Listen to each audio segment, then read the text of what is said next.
Morning and welcome back to another video, and today is day number 3 of week number 5. Now just stick around and enjoy the video.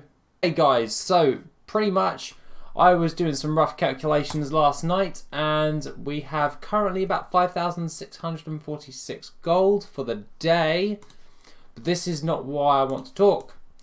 Okay, so for the first month we have obtained around about 203,000 gold. And I was doing some rough calculations, just literally, if we averaged it out by what we did this month versus, like, that's all we've got to go with at this moment in time. That's 203,000 gold per month, so 200,000k, so 200k per month at this moment in time.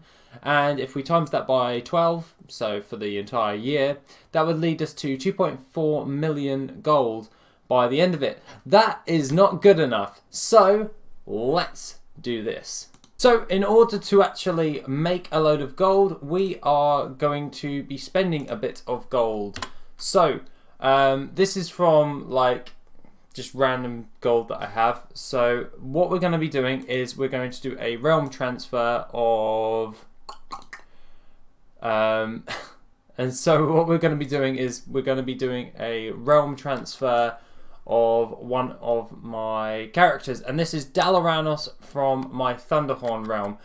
As you well know, I actually play on Thunderhorn, Thunderhorn EU to be precise, as I don't have a US server account, Majiki, all that jazz, because I've always played on EU. We're going to buy 2 WoW tokens with some of the in-game gold that I've just got laying around with my character. This character has dual crafting and engineering. I personally love dual crafting and engineering, and it is a staple of how I make my gold on a regular basis. So I hope you don't mind if I'm just going to add another character onto the gold cap challenge.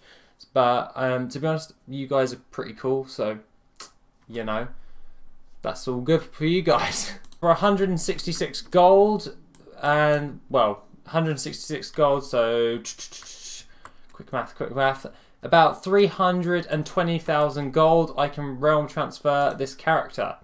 So that is pretty good if I do say so myself. So we'll grab these WoW tokens and bada bing, bada boom. Don't worry, all this gold on this character will get sent over to a bank alt along with all of his crap that he's got in there, so it is fair to the gold cap challenge. And we'll turn this into Battle.net balance. So let's add this into the Battle.net balance. So, right, okay, so this is actually getting processed as we speak at this moment in time. Obviously, you can see array of all my other characters on my Thunderhorn realm.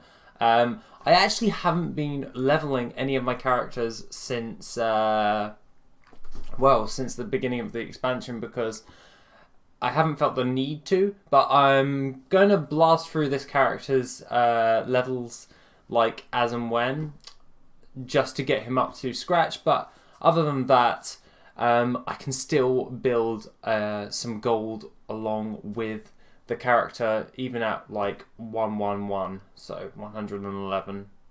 Okay, so for the kind of farm, it's not really a farm, but you can buy these quest items from the auction house, and they are the Darkmoon Faire hand-ins. Now these reward you with some prize tickets, and we can then buy some replica gear with this.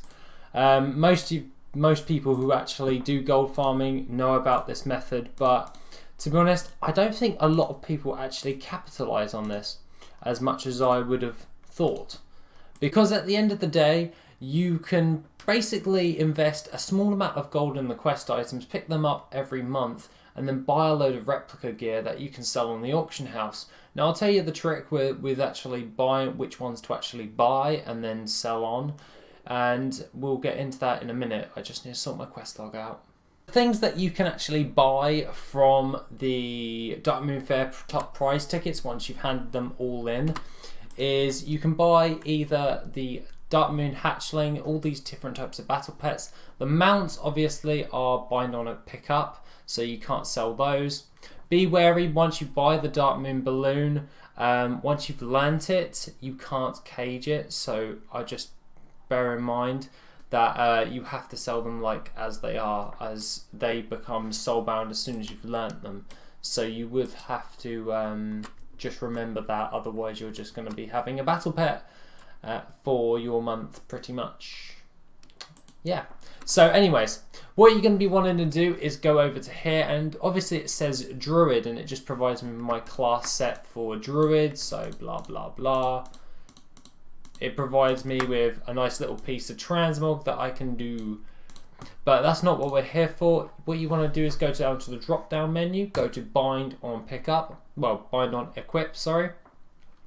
And we're going to look at the market value for different types of things. So as you can see that the replica Magister's robes are at a 0.0 sell rate for a market value of 113,000 gold, or the min buyout is 71,000 gold. Now you have to take into consideration where it says TSM auction DB.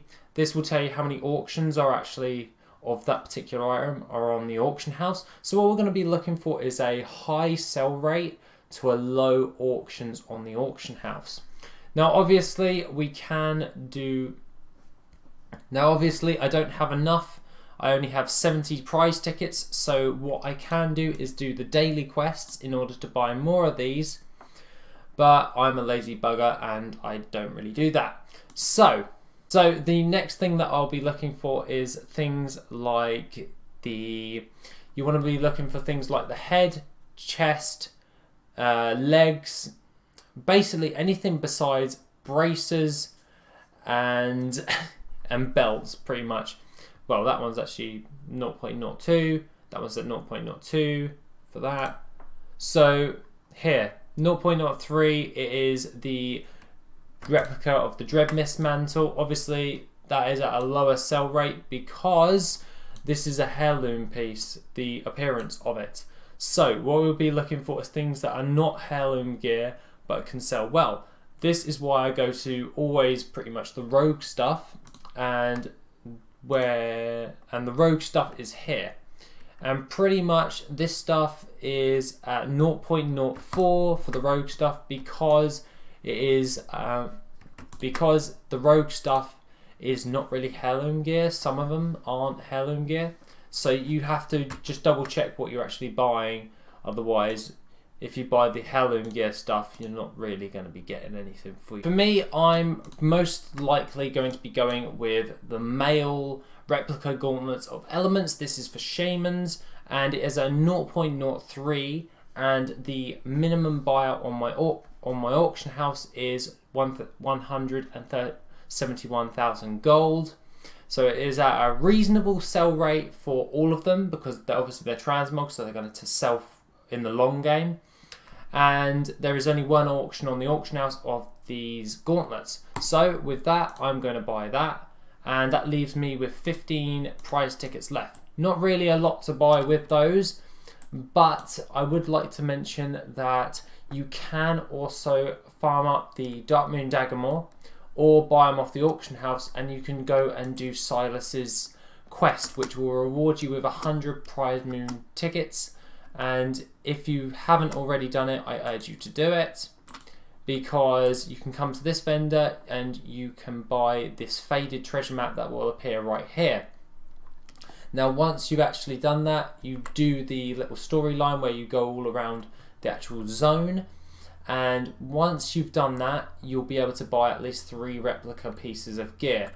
Obviously I'm going to be doing the daily quests and picking up a couple more, but now that we have the second character, we can do that on him, which will then double our gold for the month. And for the rest of the day, or for the rest of the week of the Darkmoon Faire, we can actually sit down and we can actually fish up anything of note from the waters, such as the Darkmoon Dagamore. Darkmoon Dagamore sells for around about 20 gold a piece on my realm at this moment in time. If it goes for any more higher, I recommend that you do it. If it goes below around about 15 gold, then it's probably not worth your time doing and just doing the replica gear stuff and then farming something else. If you want to stick with fishing and you like fishing, God forbid you like fishing, but I would recommend then going into Zuldazar and just fishing up the inland coast stuff, because the fish from there sell for a lot and they sell fast. Pretty much for the day, it is mainly just picking up stuff like this. 0.02, and it is at a 50,000 gold valuation. Minimum buyout is about 15,000 gold, but how darn awesome do they look? Basically, I think that the rogue gear sells the best. If you have other opinions on the actual replica gear stuff, the replica gear takes a while to actually sell, and to be honest, it's a great investment. We have invested around about 15,000 gold in the quest items, which means that once they sell, we are going to be making a profit around about 100,000 gold just from like a few minutes work every month. So that's pretty good, if I say so myself, because 100k for like 15k, that's not too bad actually, and that's with me deducting the 15k from the actual profit that we would get from these pieces of transmog. Now, if you have other alts, this is obviously a great method, because then you can get more replica gear. Just try and not flood the auction house with the same item, because at the end of the day, it's the same as transmog. You need a variety on the auction house, pick good sell rates, and hope that they sell, and just make sure that you repost every single day. But other than that, it's just mainly just fishing, and whenever Moonfang is up and the Darkmoon Rabbit is up, go kill them. But the Darkmoon Fair is pretty simple to understand, and if you want to do the daily quests, I personally don't like it. That being the case, guys, I hope that you have a lovely rest of the day. Obviously, I'm going to be leveling this character mainly for the rest of the day, so just need to get him up to scratch, because I don't like him not being 120. So I will be doing that after I've done my hours farm for the day, and then we can check back in tomorrow. Have a lovely rest of the day, and I shall see you in the next video tomorrow. Bye bye.